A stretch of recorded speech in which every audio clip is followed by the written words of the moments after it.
But, I could say that that was one that I looked at that, I saw to fruition happened. And, don't ask me what happened with the stock. I don't know.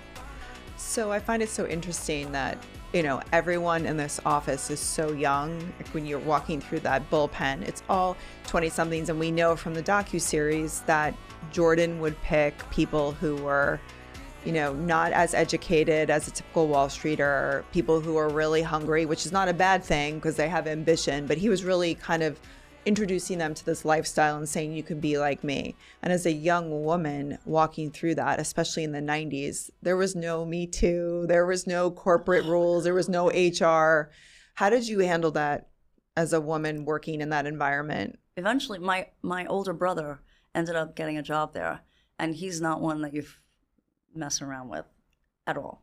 So I was kind of doubly protected, and I did become friendly with them. And, I think they did, it really was sort of like a family. I never felt objectified other than like in the first days, Right. Plus I was pregnant a bunch of times when I worked there, and I was married. I mean, nobody was interested in me. Well, they were told to not. Hands off, and, right. And I was not taking the bait. I was not available.